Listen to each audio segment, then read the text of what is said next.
The relic, I got the relic. I practically screamed it into the empty room, my voice bouncing off the walls like it had been waiting for this moment all night.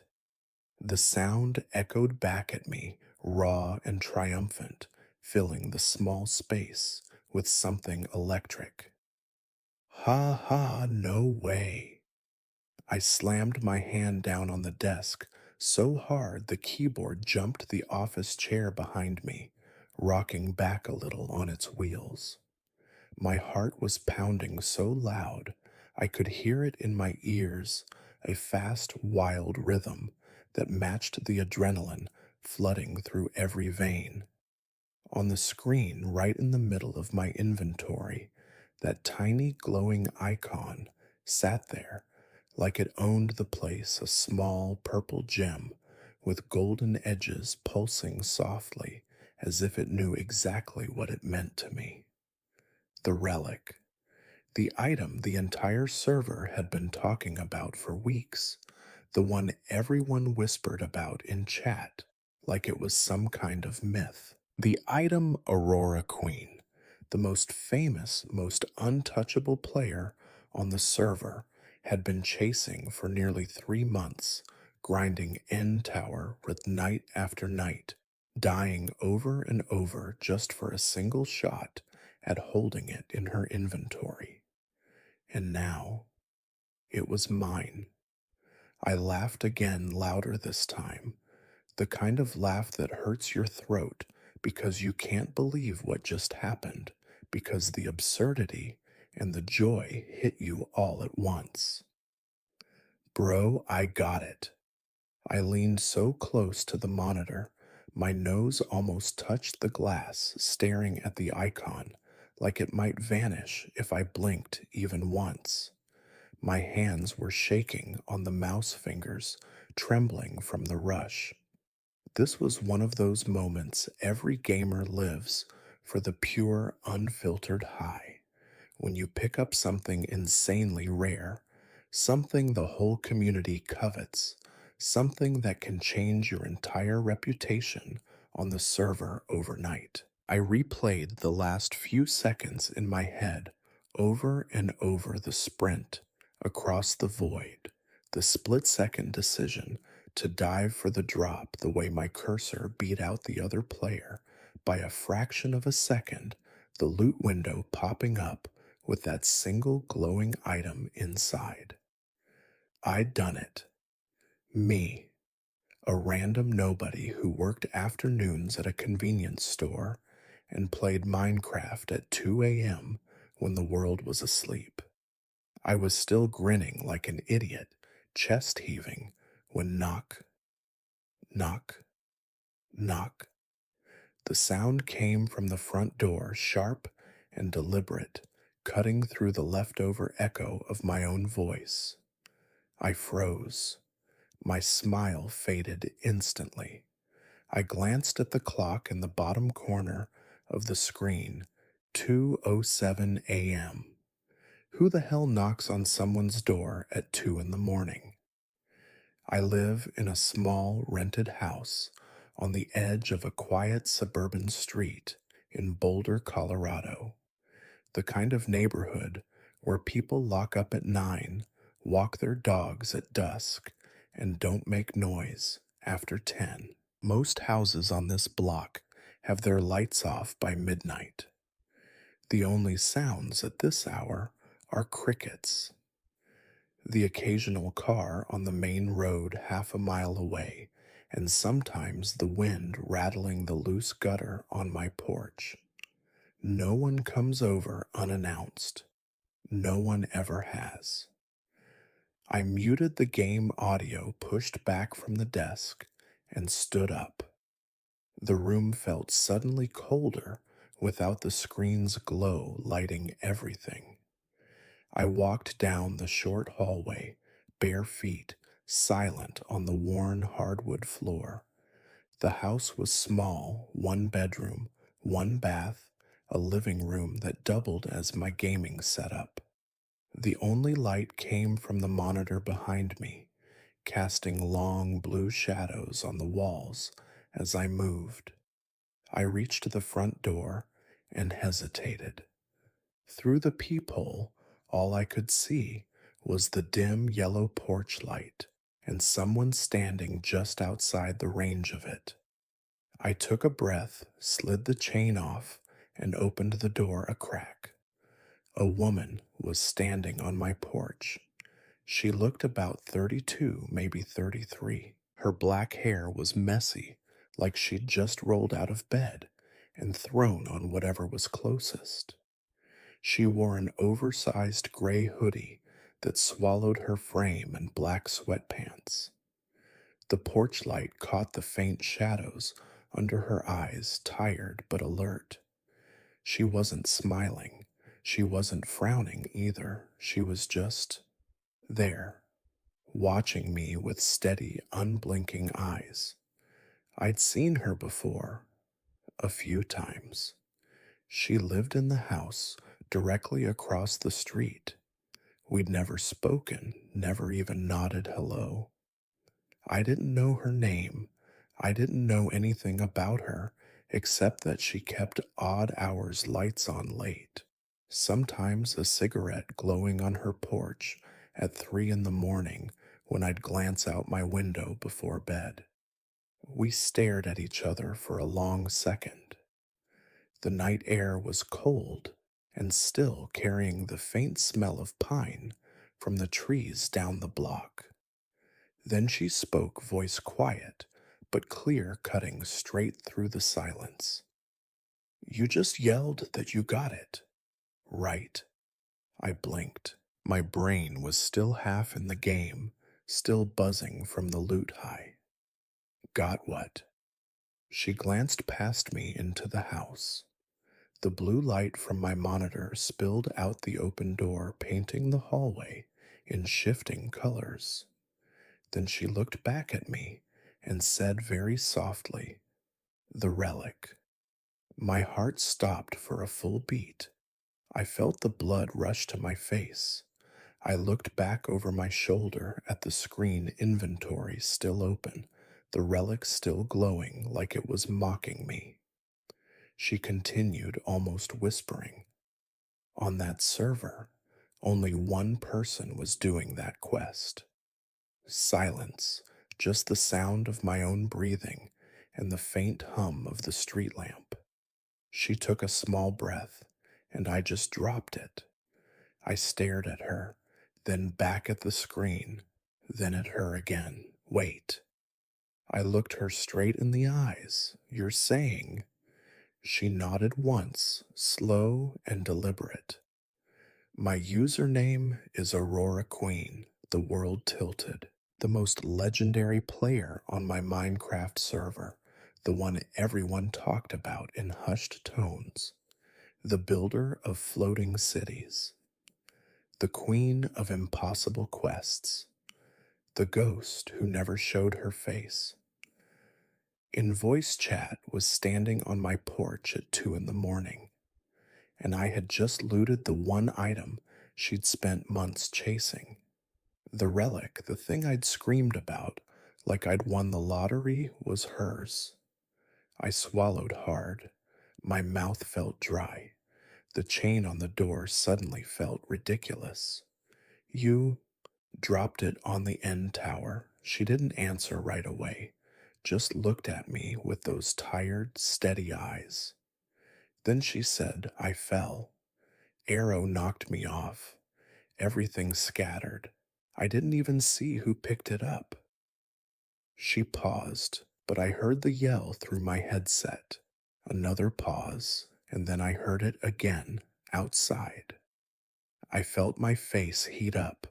I hadn't realized how loud I'd been. The windows were cracked open. Sound carries in a quiet neighborhood at night. I looked down at my bare feet, then back at her. So, you came over here at 2 a.m. She shrugged a small, almost helpless movement. I had to know. I didn't know what to say. My brain was still tricking it to reconcile the myth of Aurora Queen, the untouchable legend, with the woman standing in front of me in sweatpants and messy hair. I glanced back at the screen again. The relic was still there, glowing innocently. I looked at her. She hadn't moved, hadn't asked for it back, just waited. I took a breath. Do you want to come in? She hesitated for half a second, then nodded. Yeah. I slid the chain off and opened the door wider. She stepped inside, bringing the cold night air with her. I closed the door behind her, and just like that, the legend was standing in my hallway, and everything that had started with a fall from the end tower was about to get a lot more complicated. My name is James. I'm 26 years old, and I work the afternoon to evening shift at a 24-hour convenience store on the edge of Boulder, Colorado. It's not glamorous. I stock shelves, ring up energy drinks and cigarettes, make change for lottery tickets, and deal with the occasional drunk guy at midnight who wants to argue about the price of Red Bull. The pay is okay. The hours suck, but it leaves my mornings and late nights free, which means most of my real life happens after the store lights go out. That's when I play Minecraft. I've been on the same private survival server for almost 2 years now. It's not huge, maybe 100 active players, but it has a tight community. People build insane things: floating islands, redstone cities, massive adventure maps. There are monthly events, boss fights, and long term quests that take months to complete. Everyone knows everyone's username. Everyone knows who's good at what. And everyone knows Aurora Queen. She was a legend before I even joined. No one had ever seen her face or heard her real voice. She never joined voice chat, never posted screenshots of herself, never bragged in global chat. But her builds were everywhere: massive sky castles with waterfalls that flowed upward using glitchy water mechanics, underground labyrinths lit by sea lanterns, entire villages built inside giant glass spheres. She moved like she knew every block placement trick in the game. She finished quests no one else could. She was quiet, precise, untouchable. The server had rules about not harassing legends like her, no begging for items, no following her around, no asking for collabs. She existed in her own orbit, and people respected it. If you saw Aurora Queen online, you just watched from a distance and whispered in chat, "She's building again," or "She's attempting the Etherfall Relic quest." The Etherfall Relic quest was the hardest thing on the server. It started months ago when the admin added a custom endgame chain. Step 1: collect rare materials from every biome. Step 2: craft a special key in the nether. Step 3: survive the end dimension long enough to reach the end tower, a custom structure. The admin built a spiraling obsidian pillar over 150 blocks tall, surrounded by void. One wrong step, and you fall forever. At the top was the relic, a single glowing item that granted permanent flight in creative mode on the server, plus a custom title next to your name that said Relic Bearer. Only one person could claim it, ever. Aurora Queen had been on that quest for nearly 3 months. She'd died at least a dozen times on the tower, slipping on a block, getting knocked by an Enderman, running out of blocks mid climb. Every time the server watched, every time chat exploded, "She's back at it this time. For real, no way she makes it." She never responded. She just logged off after each death and came back the next night. That night, the night I got the relic, was different. The server was packed. Over 60 people online, most of them crowded around the end tower in spectator mode or hiding nearby with slash vanish. Global chat was moving so fast it was hard to read. She's at 120 blocks one slip and it's over. This is the closest she's ever been. I was there too. Not to help nobody helped Aurora Queen, but to watch. I'd flown in on Elytra, landed on a nearby obsidian platform, and switched to third person view so I could see the whole tower. Her avatar was climbing carefully, placing blocks one at a time, eating golden apples between jumps. She was methodical, calm, like she'd done this 1,000 times in her head. Chat kept going at 20 blocks. Come on, Aurora, don't fall now. She was so close. 10 blocks from the top, then 5, then 3, and then it happened. An arrow flew out of nowhere. Nobody knew where it came from. Maybe a stray skeleton from a nearby end city. Maybe someone grieving. Maybe just bad luck. But it hit her square in the back. Her avatar staggered. She tried to place a block to catch herself. She missed. The server went dead silent for one full second. Then chat exploded. No, oh my god.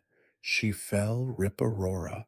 She dropped like a stone, 150 blocks straight down into the void. Her armor, tools, potions, everything scattered across the obsidian platform below in a chaotic pile. The relic, the one she'd spent months grinding for, tumbled out with the rest. And the looting began. Players who'd been watching swarmed the platform like sharks.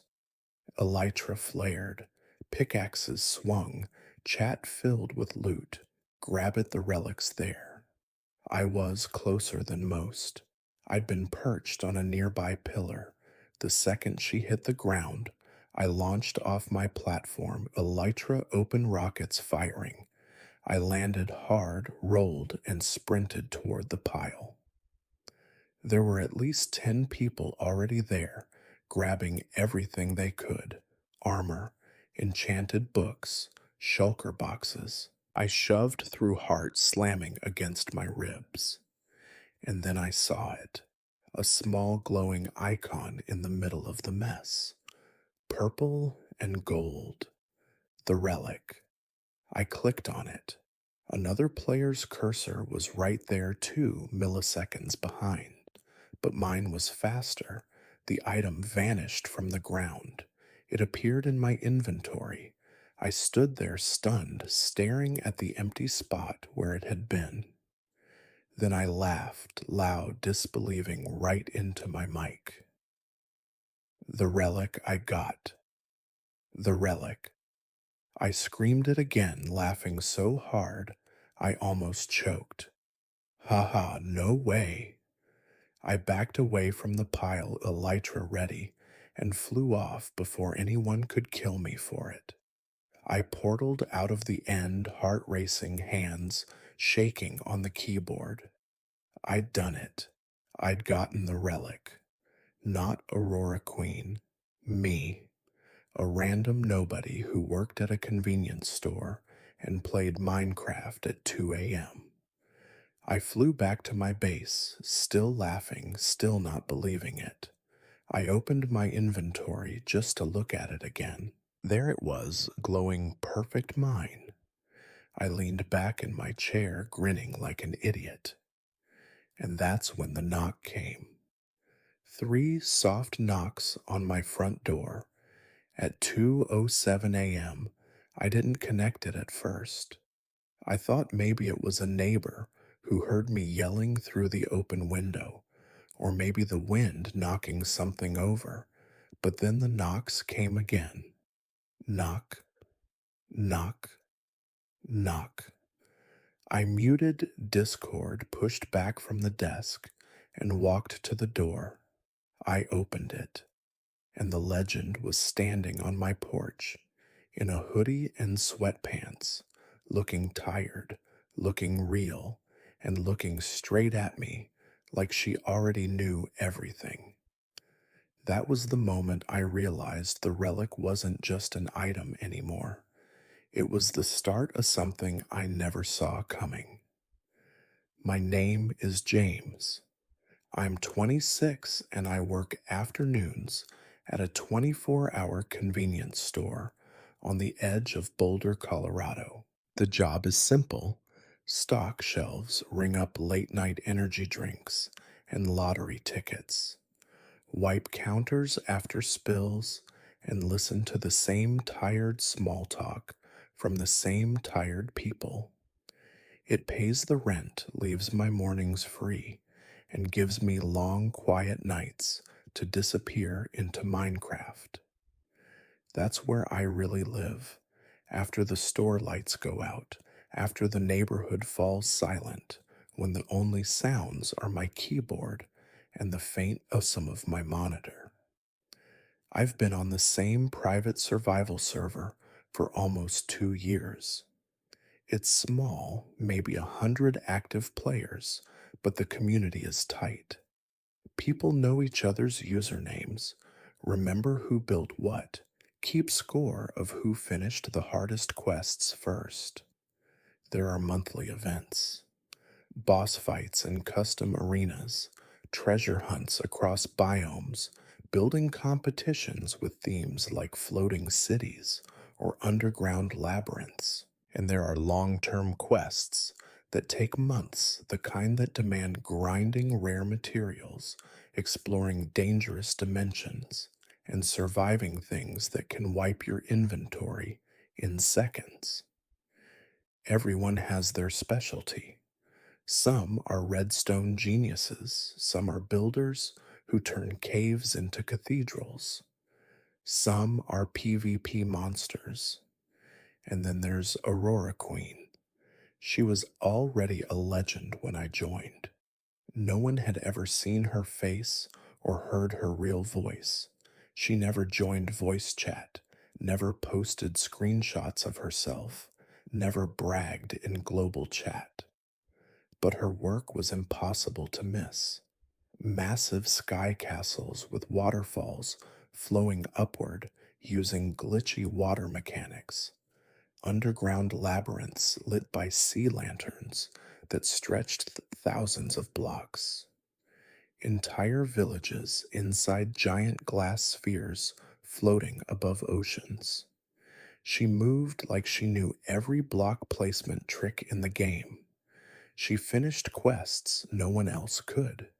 She was quiet, precise, untouchable. If you saw Aurora Queen online, you watched from a distance and whispered in chat she's building again or she's attempting the Etherfall Relic quest. The server had unwritten rules: don't harass legends. No begging for items, no following her around, no asking for collabs. She existed in her own orbit, and people respected it, or at least pretended to. The Etherfall Relic quest was the hardest thing on the server. It started months ago when the admin added a custom endgame chain. Step 1: collect rare materials from every biome netherite scraps prismarine chorus fruit. Step 2: craft a special key in the nether using a hidden custom table. Step 3: survive the end long enough to reach the end tower, a spiraling obsidian pillar over 150 blocks tall, surrounded by void. One misstep, and you fall forever.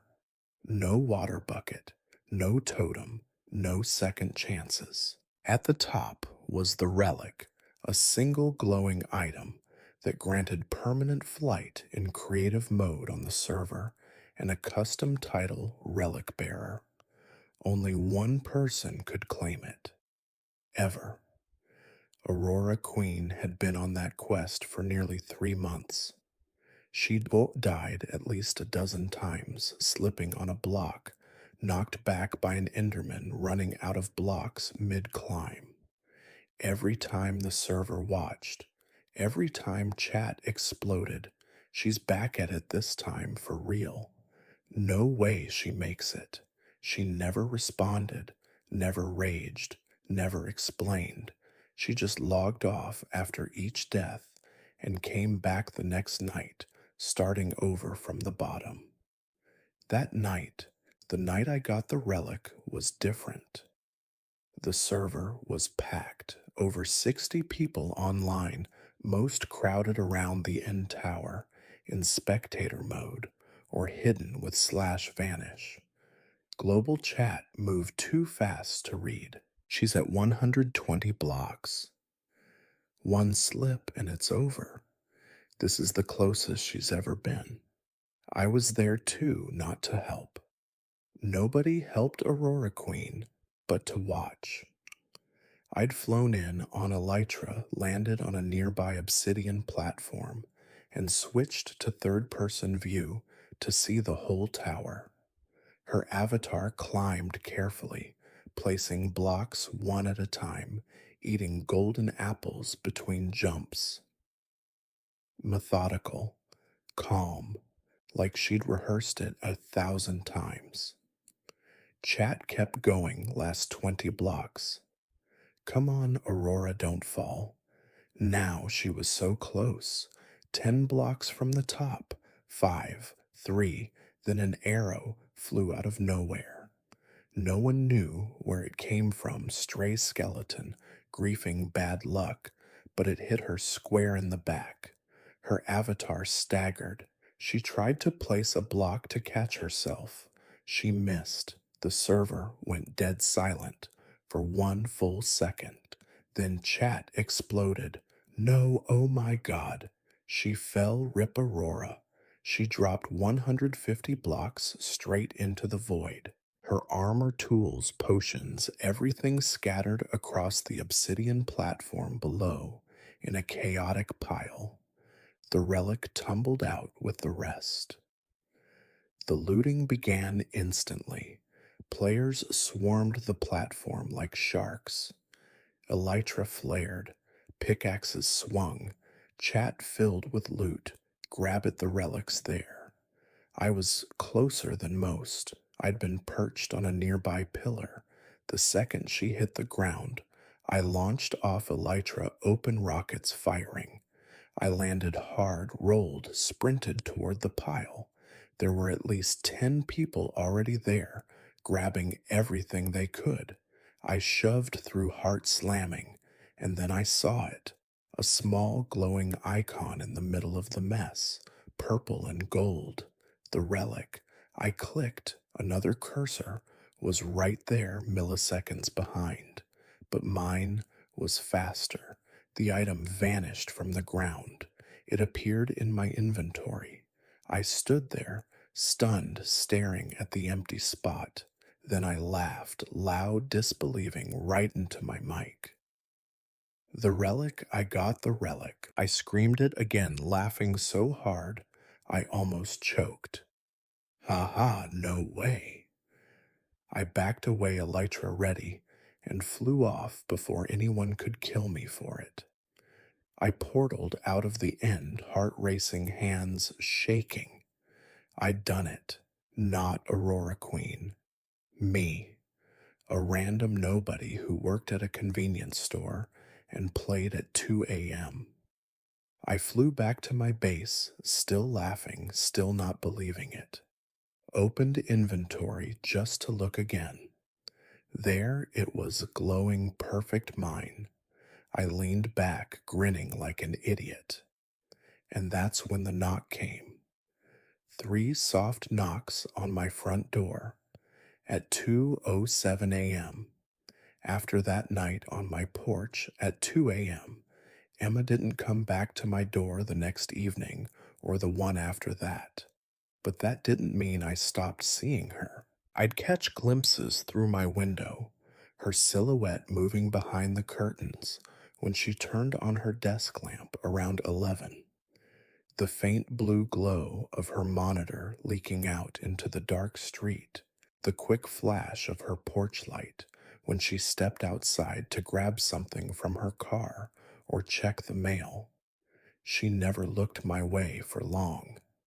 If our eyes met by accident, me taking out the trash at dusk, her walking to her car in the morning, she'd give the smallest nod, almost imperceptible, then turn away fast, like she'd been caught doing something she shouldn't. It felt strange, heavy, like we'd both silently agreed to pretend the conversation on my porch never happened, even though we both knew it had changed everything between us in a way neither of us could ignore. I tried to go back to normal. I stocked shelves at the convenience store during my afternoon shift, smiled at customers, came home, booted up, Minecraft, played a few hours to unwind, then went to bed. But every time I opened my inventory and saw the relic sitting there, still glowing softly, still perfect, still mine, I felt a twist in my stomach.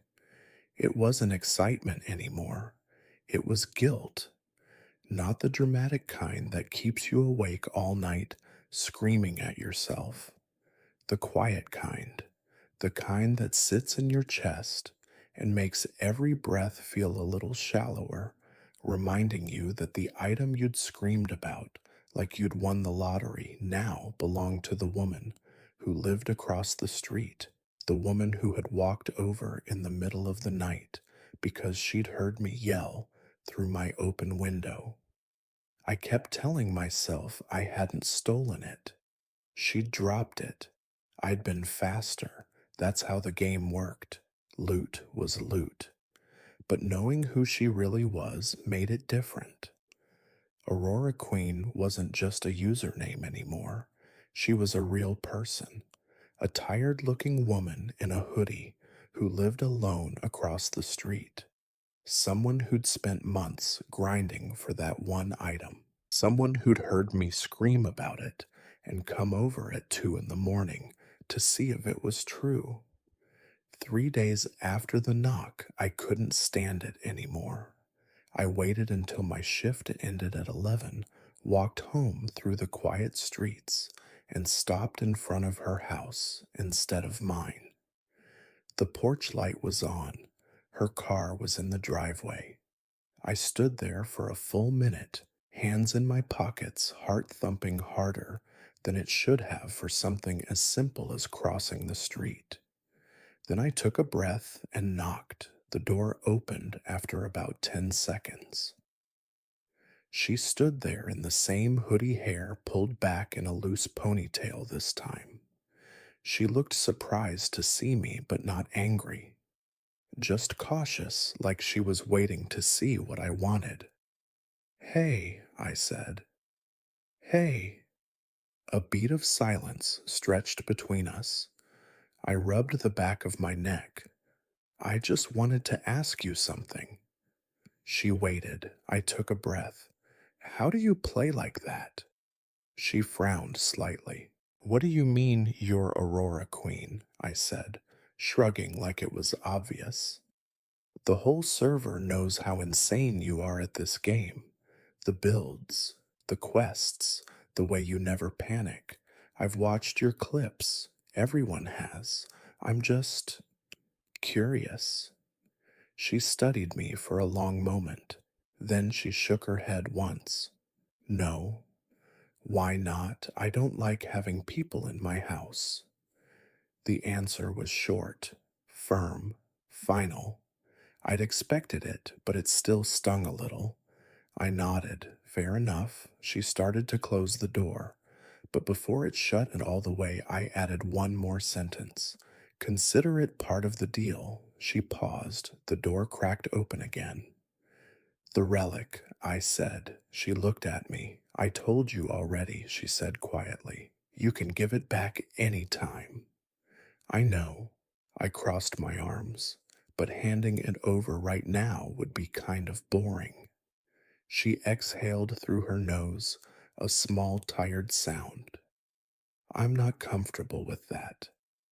I get it, I said, and I don't want the neighbors to get the wrong idea either. She didn't respond right away, just looked at me like she was weighing something heavy in her mind. Then she said no and closed the door. I stood there for a second, staring at the wood grain, then turned and walked back to my house. I figured that was the end of it. But 3 days later, knock, knock, knock. My door this time. I opened it. She was standing on my porch again, hands stuffed deep in her hoodie pockets, eyes on the ground. She didn't look up right away. After a long silence, she finally spoke. I've been thinking. I waited. I might agree. I raised an eyebrow. Agree to what? You can come over. Watch me play. I blinked. I thought you said no. I did. She said it calmly, like she'd rehearsed it. But I need the relic. Straightforward. No games. There are conditions. What conditions? Only at night. After 9. And not every night. I nodded slowly. Why? She hesitated just a flicker, then met my eyes. I don't want the neighbors to get the wrong idea. I understood immediately. A woman living alone, a guy from across the street coming over regularly after dark. In a neighborhood like this, rumors spread faster than server lag. Deal, I said. She gave one small nod, then turned and walked back to her house without another word.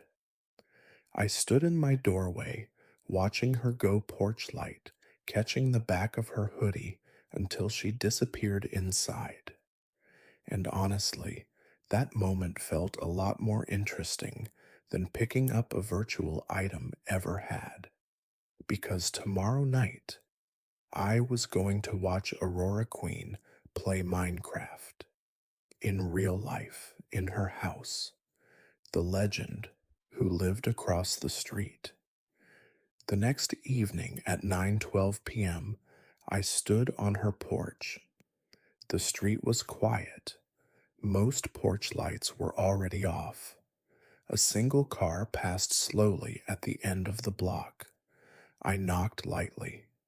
10 seconds later, the door opened. She was wearing the same hoodie, hair tied back, no makeup, no pretense. You're here, she said. Yeah. She stepped aside. Come in. It was the first time I'd ever been inside her house. The first thing I noticed was that it wasn't messy, but it wasn't neat either.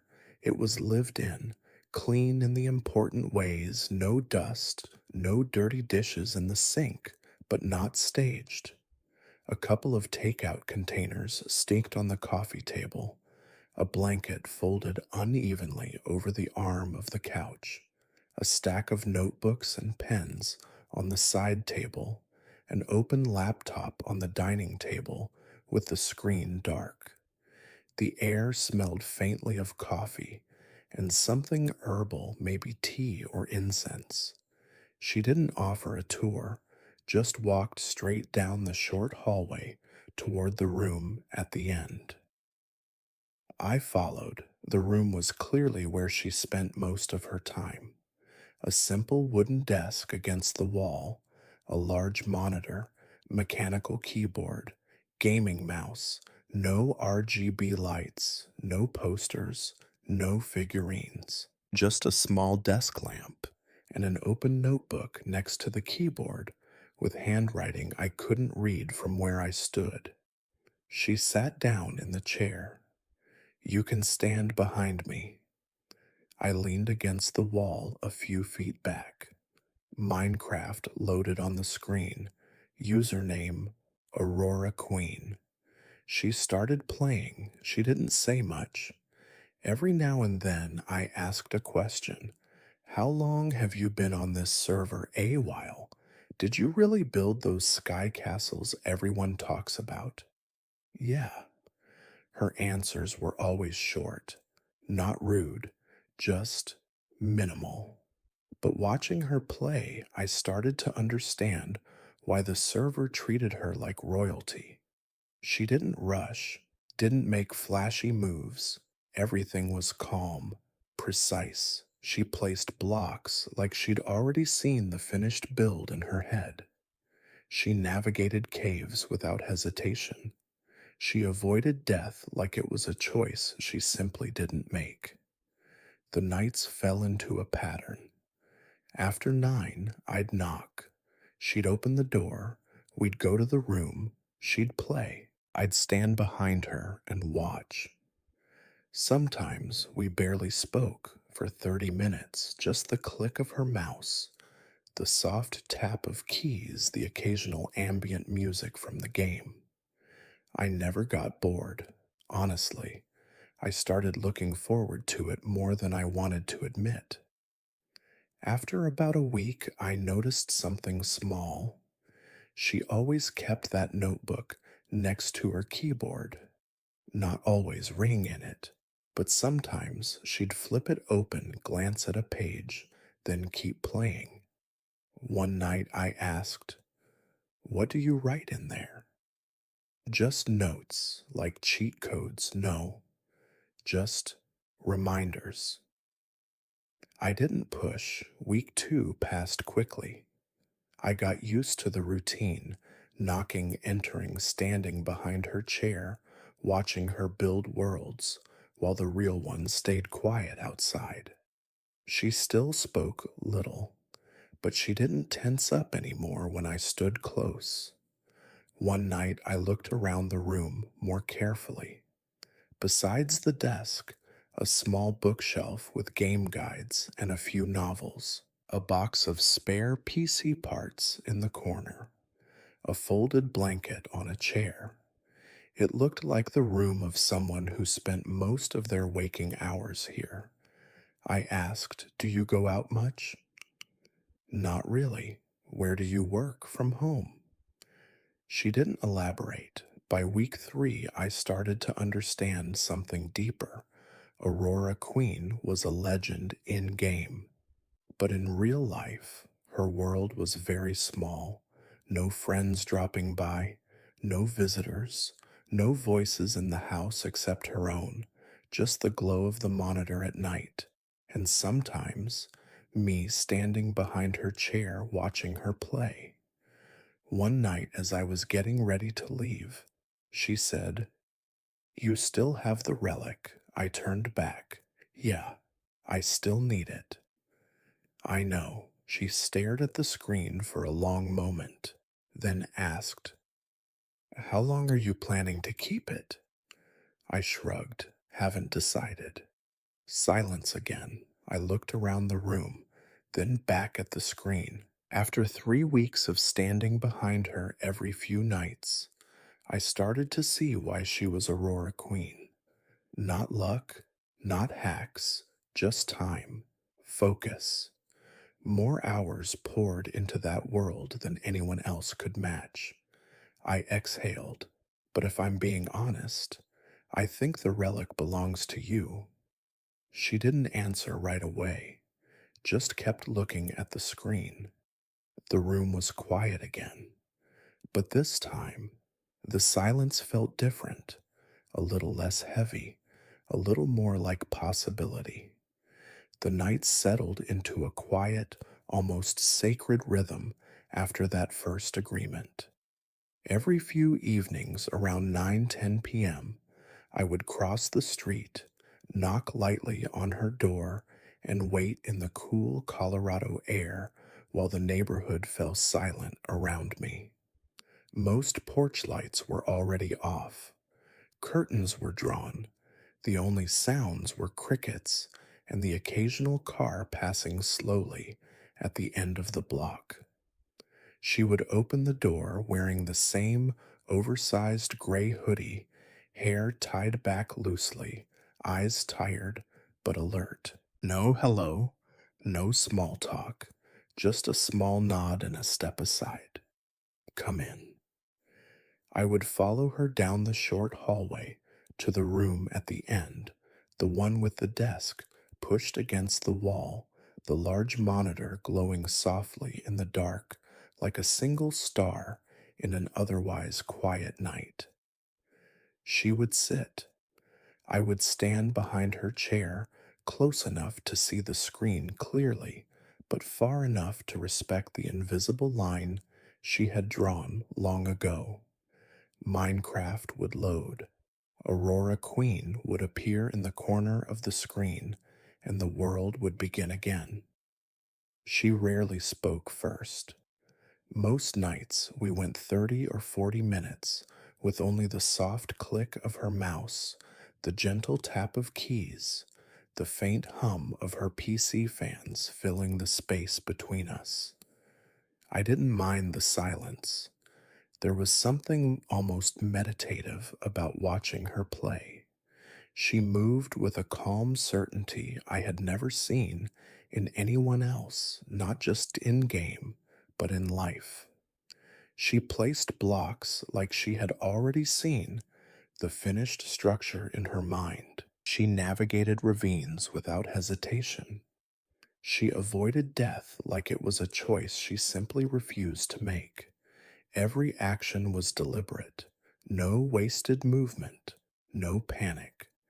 Even when a wither skeleton spawned behind her unexpectedly, she didn't flinch. She pivoted, placed a block to block its path, drank a potion, and kept going. It was beautiful in a way I couldn't explain, like watching someone paint with light in the dark. Sometimes I asked questions, small ones, just to break the quiet without breaking the spell. How long have you been working on that build? I'd say, nodding at the half finished floating garden she was expanding block by block. A few weeks. You always plan it out first. Most of the time. Do you ever get bored? She would pause just a second, then answer without looking away from the screen. No, not rude, just honest, minimal, like she was saving words for something more important than conversation. I started noticing other things about the room itself. The small bookshelf in the corner with worn copies of game design books, a couple of novels she never talked about, and a few empty coffee mugs she never bothered to take to the kitchen. The box of spare PC parts tucked under the desk, extra fans, cables, and old GPU she probably scavenged for upgrades. The folded blanket on the spare chair that she sometimes pulled over her lap when the room got cold.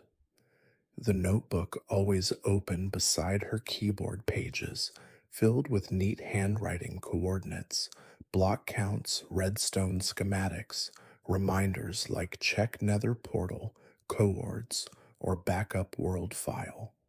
She didn't hide it from me, but she never explained it either.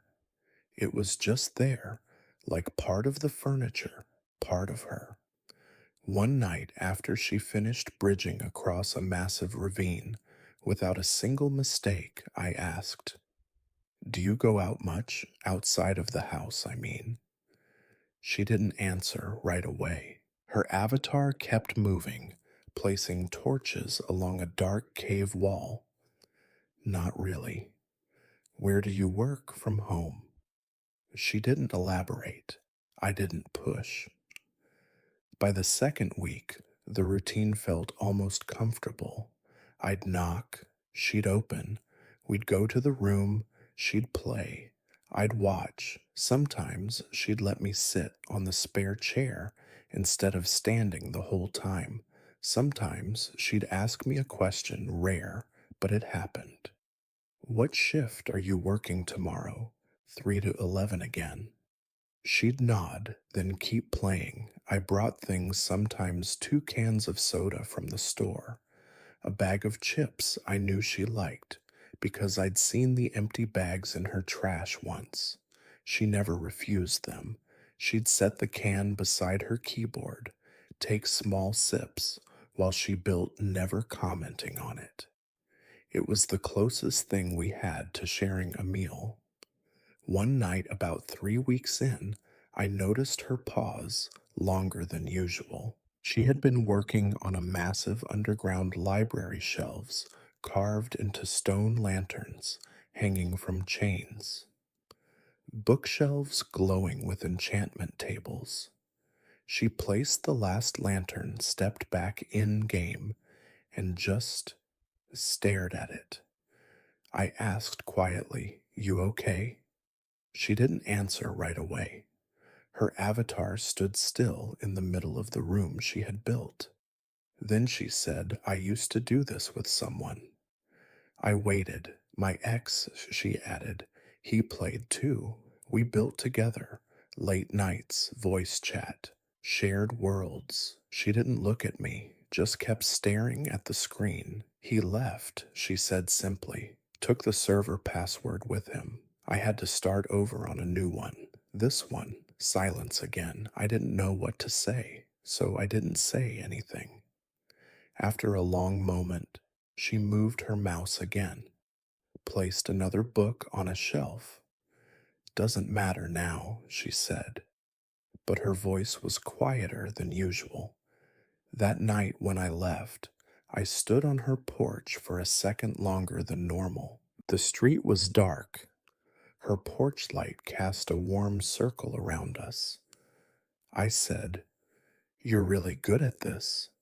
Not just the game, the way you build, the way you don't give up." She looked at me, then really looked. "Thanks." It was the first time she said it without looking away. The next few nights were different, not dramatically, but subtly.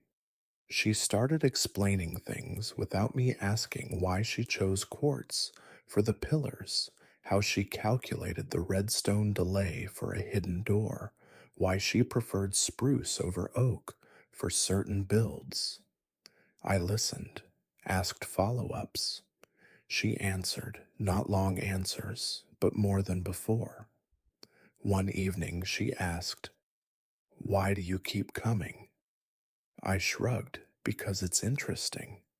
She raised an eyebrow. "Watching me play Minecraft is interesting." "Yeah," I said. "You're interesting." She looked back at the screen. After a minute, she said, "You're not bad company either." It was the closest thing to a compliment she'd ever given me. Week 4 arrived. The agreement was nearing its end. I still hadn't given her the relic. Part of me didn't want to. Not because I wanted to keep it, because giving it back felt like ending something I wasn't ready to end. One night she paused mid-build, her avatar standing on a half-finished bridge over a void. She said, "You still have it." "Yeah." "You planning to give it back?" I leaned against the wall. "Haven't decided." She turned her chair slightly so she could see me. "Why not?" "Because," I hesitated, "because if I give it back, this stops." She looked at me for a long time. Then she said, "Maybe it doesn't have to. My heart did something strange, skipped maybe." "What do you mean?" She turned back to the screen. "I mean, you can keep coming, even after." I stared at the back of her head. "You sure?" She placed a block, didn't look at me. "Yeah." Silence settled again, but this time it felt lighter, warmer, like the beginning of something neither of us had planned. And for the first time since that first knock at 2 a.m., I realized the relic wasn't the most valuable thing I'd picked up that night. It was the quiet agreement that had grown between us night after night, word after word, moment after moment. And I wasn't ready to let that go. Not yet. After more than a month of crossing the street every few nights, the routine had become something I looked forward to more than I wanted to admit. The knock at 9, the quiet door opening, the walk down her hallway, the glow of her monitor welcoming us both. It felt less like an agreement about a game item and more like something unspoken we were both choosing. She still spoke little, still kept her answers short, but the silences between us had changed. They weren't awkward anymore. They were comfortable, familiar, the kind of quiet that happens when two people don't need to fill every second with words. I started noticing things about her I hadn't paid attention to before. The way she always left one window cracked open even in winter, letting in the cold Colorado air because she said it helped her think. The way she kept a small stack of takeout menus in a drawer next to her keyboard, Chinese pizza Thai, all the places that delivered late. The way her hoodie sleeves were always a little too long, covering half her hands when she typed. The way she never turned on the overhead light in her room, preferring the soft blue from the screen and the small desk lamp that cast long shadows across the walls.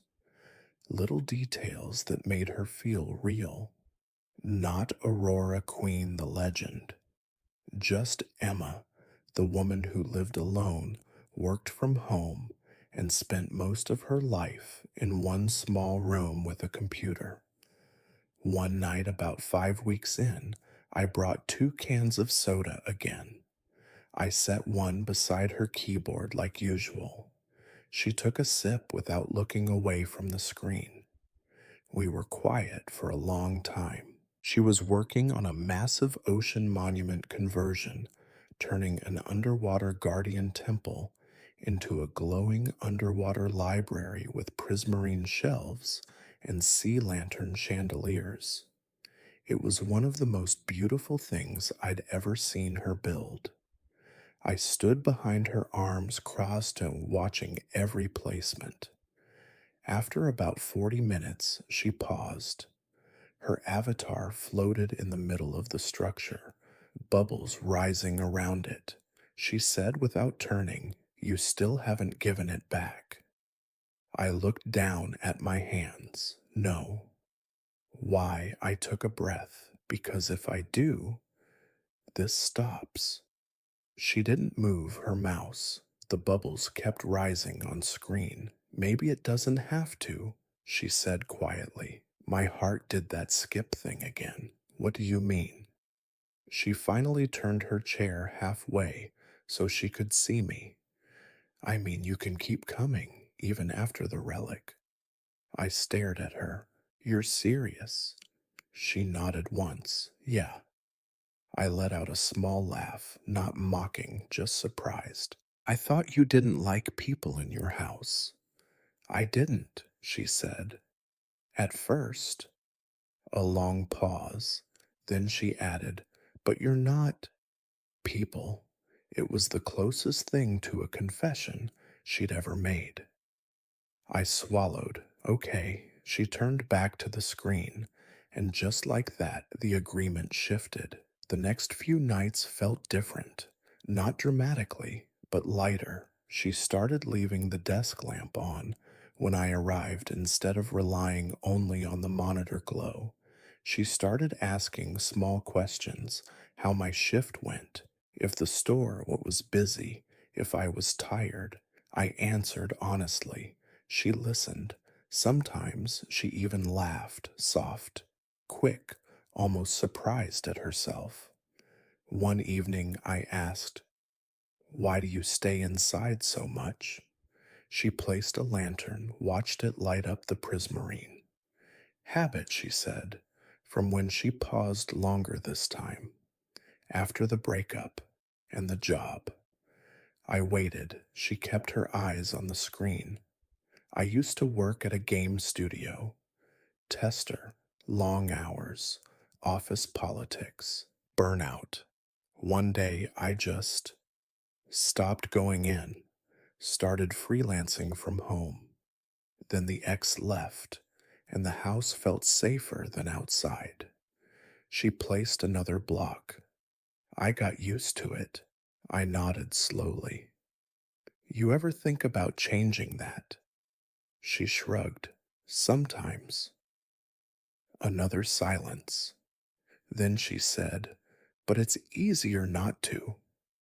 I looked at her profile, sharp jawline, tired eyes, the faint scar above her eyebrow I'd noticed weeks ago. Maybe it doesn't have to be easy, I said. Just different. She didn't answer right away, but she didn't disagree either. The next morning, my day off, I woke up early. The sun was just coming up over the mountains, painting the street gold. I made coffee, stood at my window, and looked across at her house. Her porch light was still on. Her curtains were closed. I made a decision. And at 8:45 a.m., I walked across the street and knocked. No answer. I knocked again. After about 30 seconds, the door opened. She stood there in sweatpants and a t-shirt, hair messy, eyes squinting against the morning light, like she hadn't seen the sun in weeks. What are you doing here? She asked, voice rough from sleep. Exercise, I said. She blinked. Exercise. Yeah, I'm going for a walk. Thought you might want to come. She stared at me like I'd suggested skydiving. No. Okay, I said, shrugging. Then tonight I'll run laps in your living room. She froze. What I'll run? In your house, loudly, for a long time. She narrowed her eyes. You wouldn't. Try me. A long silence. She sighed. You're annoying. Thank you. She stared at me for another 10 seconds. Then she stepped back. 15 minutes. That's it. Deal. She disappeared inside for 2 minutes, came back wearing the hoodie sneakers and a look of mild regret. We walked, not fast, not far, just around the block once. She kept her hands in her pockets, eyes on the sidewalk, didn't talk much, but she didn't turn back early either. When we got to her porch, she stopped. That was not terrible. I smiled. High praise. She rolled her eyes, but the corner of her mouth twitched. The next morning, I knocked again. She answered faster this time. Again. She sighed dramatically, but she came. We did it the day after that, too, and the day after. By the second week, we weren't just walking the block anymore. We went to the small park at the end of the street. It had a loop path around a pond, benches under trees, a playground that was empty in the mornings. The first time we reached the entrance, she stopped. I'm not sure, just one loop. She looked inside. People walking dogs, an old man reading a newspaper, a jogger stretching against a tree. She took a breath. Okay. We walked the loop slowly. She kept her head down at first, but by the second lap she started looking around. Noticed the ducks on the pond, watched a dog chase its tail. When a golden retriever ran up to us, she crouched down without thinking and let it sniff her hand. The owner smiled. Sorry, he's friendly. No problem, she said.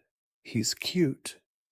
They talked for maybe 30 seconds, nothing deep, just small talk about the dog's name, how old he was. She smiled small but real. I stood back and watched.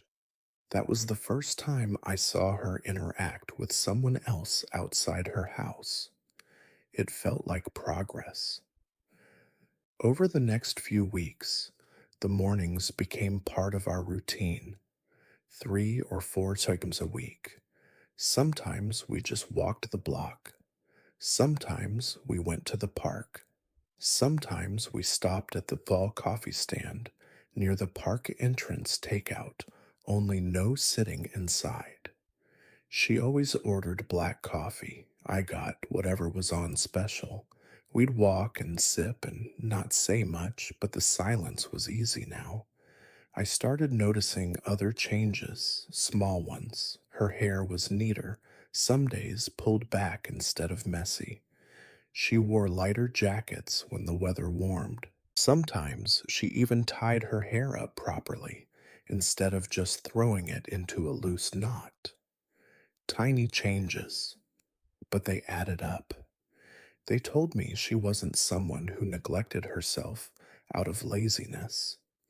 It was more like she had stopped caring about herself a long time ago, and now slowly she was starting to remember that she could.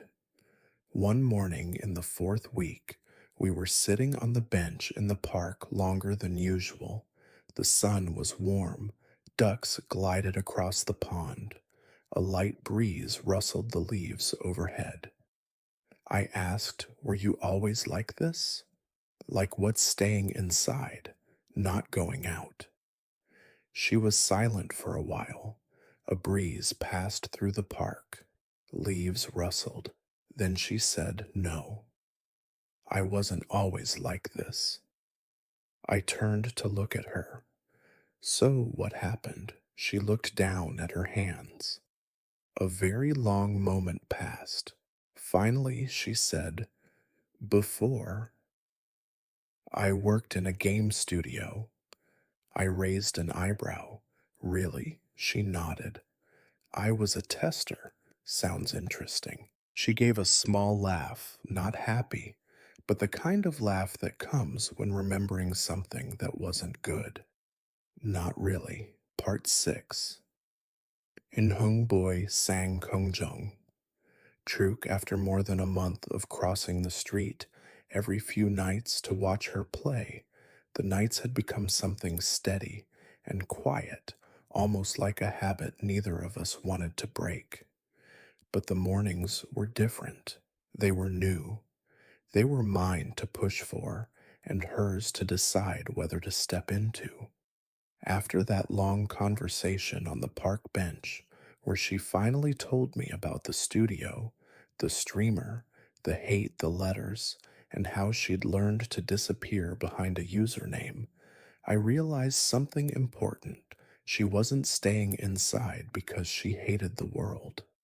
She was staying inside because the world had once hated her back loudly, publicly, in ways that left scars she still carried. And if I wanted her to believe that not every step outside would end in pain, I had to show her. Not with words, not with pressure, just with consistency. So I started knocking in the mornings. One Tuesday, after an early shift at the store, I stood on her porch at 8:45 a.m. The sun was just high enough to warm the sidewalk, but the air still had that sharp fall bite. I knocked once. No answer. I knocked again, a little firmer. About 30 seconds passed before the door opened slowly.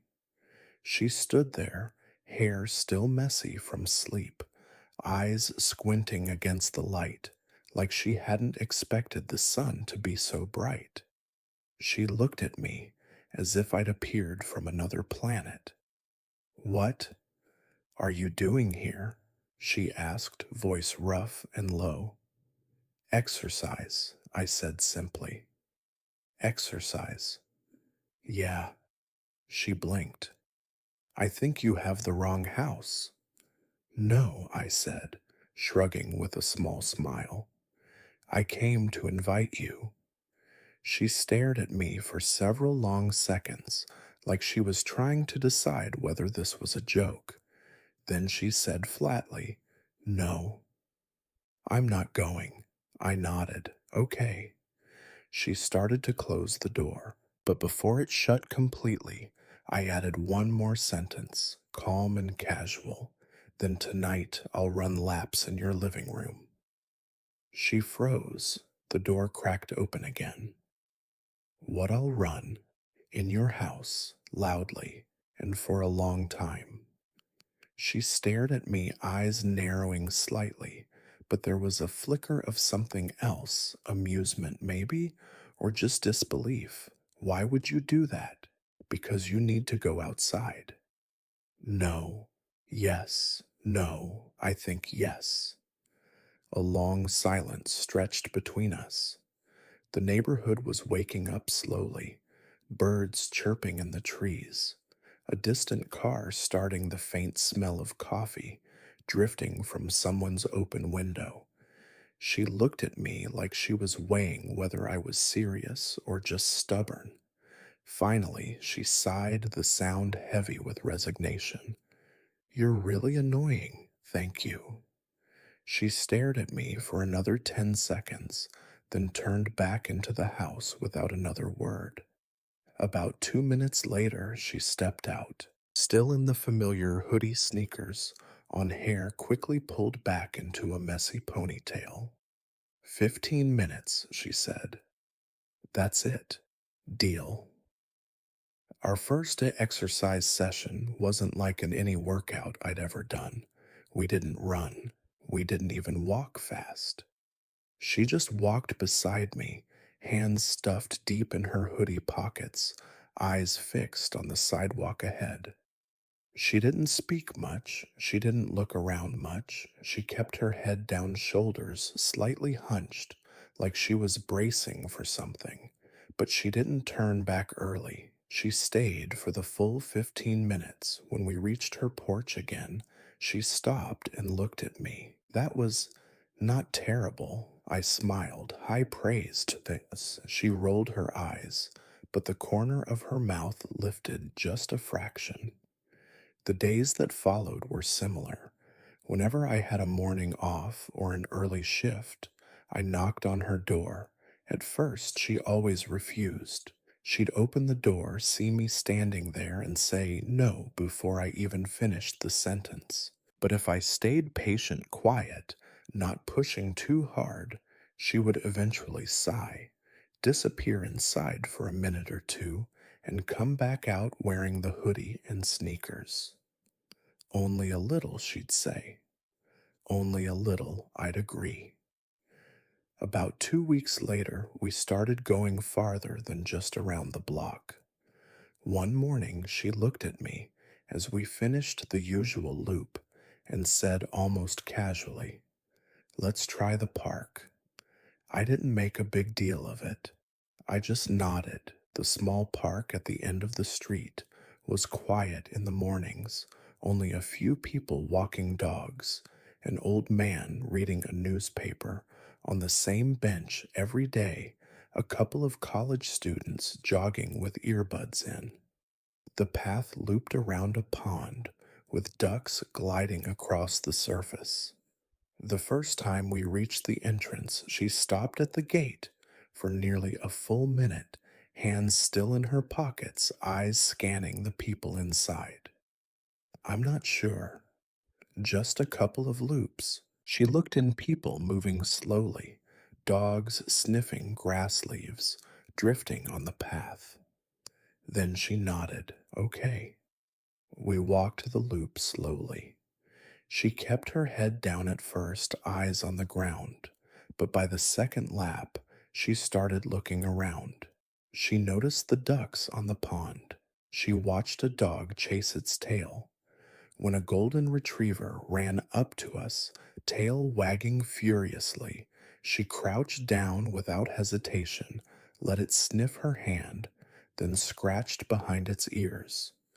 The dog leaned into her tail, thumping against the ground. The owner laughed and apologized. Sorry, he loves making new friends. It's okay, she said. He's really cute. They talked for about a minute. Nothing deep, just the dog's name, how old he was, whether he liked fetch. When the owner walked away, she stood up slowly, brushed dog fur from her hands, and looked at me. That wasn't so bad, she said. I grinned. Told you. She rolled her eyes, but the corner of her mouth lifted slightly. The small interactions kept adding up. A woman with a golden retriever let her dog say hello again. Emma crouched down, scratched its ears, talked about how soft its fur was. An old man on the bench nodded good morning, and she nodded back. A jogger passed us with earbuds in, and she actually said morning first. Tiny moments, nothing big. But for someone who once said she didn't like being looked at, each one was a quiet victory. And as the mornings continued, I started noticing changes in her appearance too, not dramatic, not like she was trying to impress anyone, but real. Her hair was neater, some days pulled back properly, instead of just thrown into a messy knot. The hoodie got swapped for a lighter jacket on warmer days. One morning she wore a simple scarf around her neck. Another time, she had on clean sneakers instead of the old Crocs she used to slip on. Little things. Details she hadn't bothered with before. They told me she wasn't neglecting herself out of laziness. It was more like she had stopped caring about herself a long time ago, and now slowly she was starting to remember that she could. One morning in the fourth week, we were sitting on the bench in the park longer than usual. The sun was warm. Ducks glided across the pond. A light breeze rustled the leaves overhead. She had her coffee cradled in both hands, staring at the water like it held answers. I asked quietly, "Were you always like this?" Staying inside, not going out. She was silent for a while. The breeze passed through the park. Leaves rustled. A dog barked far away. Then she said, "No, I wasn't always like this." I turned to look at her, so what happened? She looked down at her hands. A very long moment passed. Finally, she said, "Before, I worked in a game studio." I raised an eyebrow. "Really?" She nodded. "I was a tester at first. Then I moved to level design." "That sounds interesting." She gave a small laugh, not happy, but the kind that comes when remembering something that wasn't good. "Not really." She took a slow sip of coffee. "I designed a level for a game we were making. It was hard, really hard. Not fair hard, just punishing. Too many traps, too few checkpoints. I thought it would be a good challenge. Players would feel accomplished when they beat it." She paused. The game launched. That level became infamous, not because it was good, because people hated it. They said it was unfair, sadistic, designed by someone who didn't respect players. I stayed quiet. She continued. "A big streamer played it, got stuck for over 3 hours. His chat started turning nasty. He called the level trash, called the designer an idiot who didn't know how to make games. Then his viewers started digging. They found my name in the credits, found my Twitter, found old posts, found photos." Her voice stayed calm, but her fingers tightened on the cup. "They sent messages, lots of them, not just comments, Dima's threads on Reddit, analyzing every mistake I made, screenshots of my profile. Someone even posted my address, got it from an old LinkedIn or something. A few letters showed up at my door, not many, but enough. I felt my stomach twist. Jesus. She shrugged. I quit 2 months later. The studio shut down a year after that. The game didn't sell well. That level became an example of how not to design. She looked out at the pond. After that, I didn't want to be seen anymore. Didn't want to create anything public. Didn't want anyone looking at me and judging. Minecraft was safe. No credits, no name, no face, just blocks, just me. I didn't say anything right away. The weight of what she had just told me settled between us like fog. Finally, I said, I'm sorry you went through that. She shrugged again.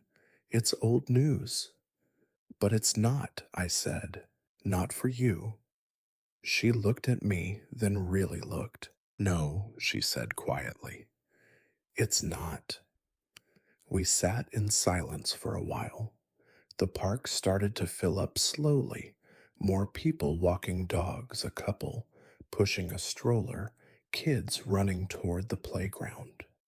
She watched them without speaking. That's why I don't like going out, she said eventually. I don't like being looked at. I don't like the feeling that someone might recognize me, or judge me, or pull up old screenshots and remind me I'm still the idiot who ruined a game.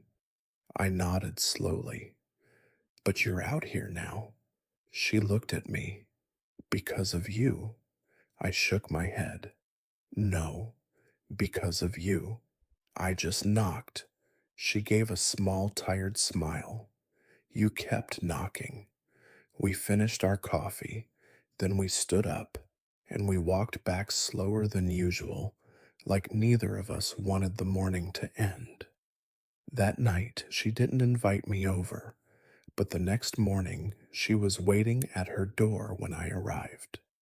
No hoodie this time, just a light jacket, hair tied back neatly. She smiled when she saw me. Ready, she asked. Ready.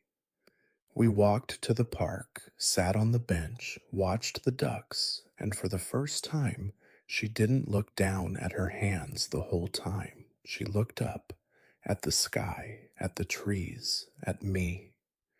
And I knew slowly, carefully, one morning at a time, she was starting to remember that the world outside wasn't always something to fear. It could also be something to walk into. One quiet step at a time. The drama on the server didn't explode all at once, but it didn't disappear either. After my voice slipped into the voice chat that night, the messages kept trickling in, not a flood, not a storm, just a steady drip that refused to dry up. That voice definitely wasn't Aurora, so who's playing sometimes? Maybe she sold the account, or maybe someone else is using it. No one was vicious, no death threats, no doxing threads, no pile on. It was mostly curiosity light, teasing a few memes, recycled from the clip someone had posted in Discord.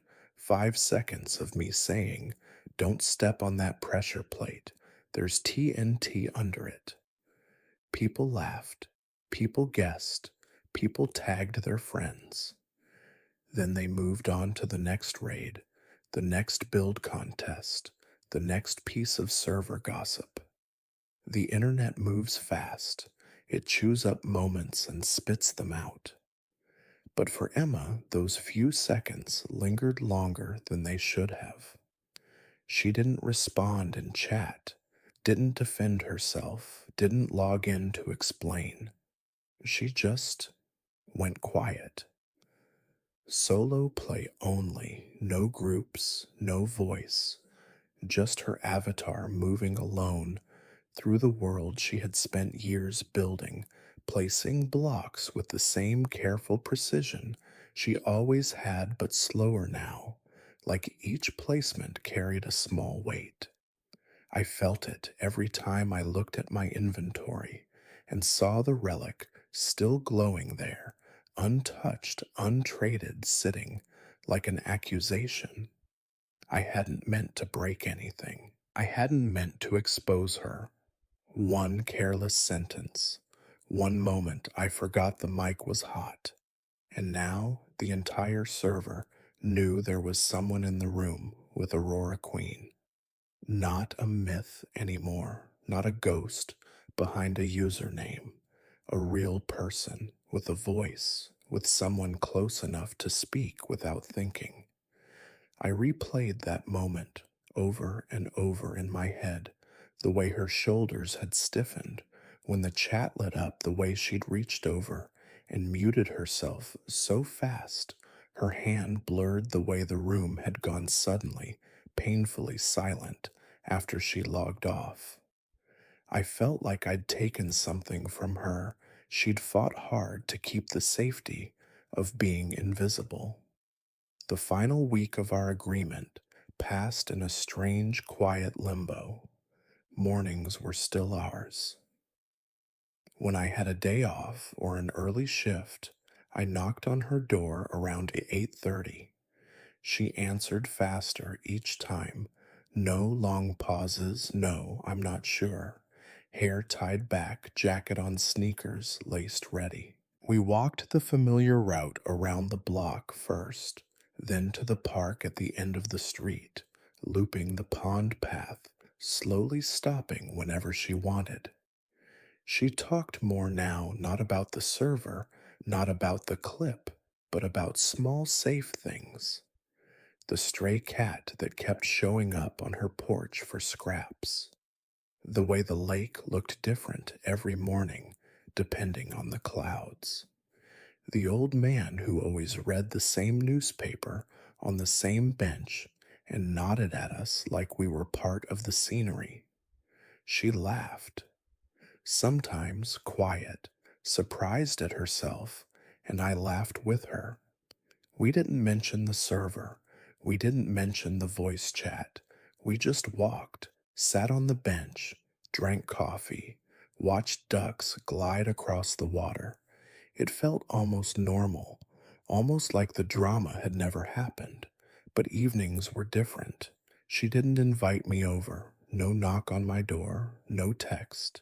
I didn't knock on hers either. We both seemed to understand without saying it that we needed space, not because we were angry, but because something fragile had been shaken and needed time to settle.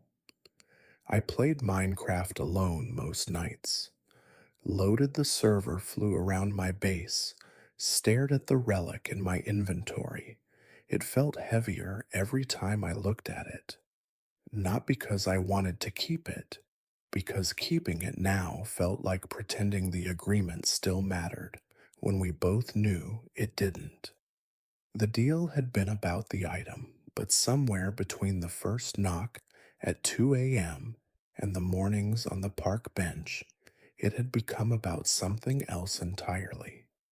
Thursday night of that final week, I sat alone in my room, monitor glowing server open but not joined. I stared at my avatar standing still in the middle of my unfinished base. Then I opened inventory, looked at the relic, then I opened Discord just to lurk, not to chat. The server was quiet. No new memes about the voice clip. No threads asking who I was. Just people talking about Aurora Queen's latest build, a floating garden with reverse waterfalls that looked impossible. She's back at it, insane detail legend. No questions about the guy in the background. No speculation. They had moved on. I exhaled slowly. Then I stood up, grabbed my laptop, walked across the street. I didn't knock right away. I stood on her porch for a moment, watching the blue light spill from her window. She was online. I could see it in the tab I still had open. Her avatar was moving, placing blocks in a new project. I took a deep breath, then I knocked. She opened the door after about 10 seconds. Same hoodie, hair loose this time, eyes surprised but not unhappy to see me. Hey, she said quietly. Hey. I held up the laptop. I brought this, and the relic. She looked at me for a long moment, then stepped aside. Come in. We walked to her room. She sat in her chair.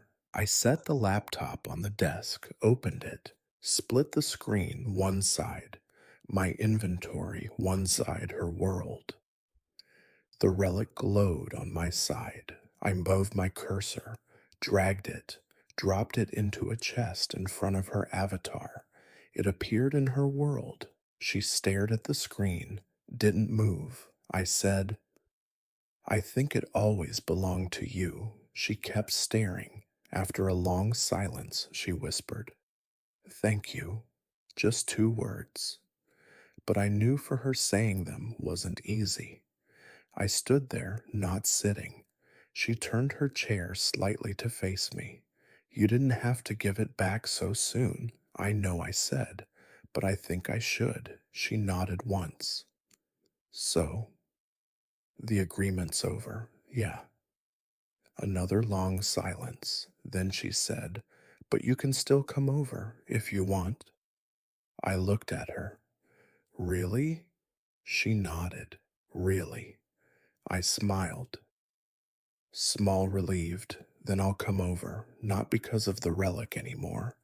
She looked at me. Then why? Because I like being here. She didn't answer right away, just turned back to the screen. Started placing blocks again. I stood behind her chair like always, but this time it didn't feel like an agreement. It felt normal, like this was where I belonged. The days after that blurred together in the best way. I still came over not every night, but often. We played together sometimes, private worlds, no voice chat, no public server, just the two of us building side by side. She taught me tricks for redstone doors, for hidden entrances, for lighting caves without wasting torches. I failed a lot. She laughed, quiet, surprised at herself. I taught her how to make coffee that wasn't too bitter. She tried, hated it, drank it anyway. Mornings we walked more often.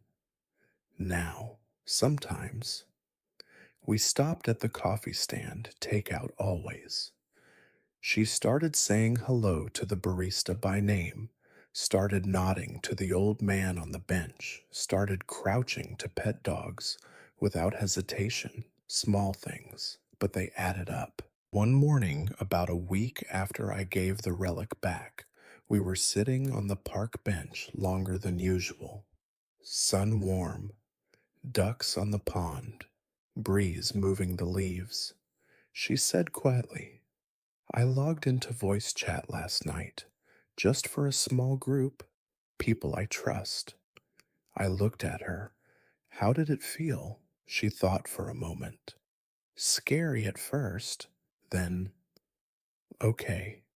She looked at the water. I didn't say much, but I didn't mute either. I smiled. That's progress. She nodded. Yeah.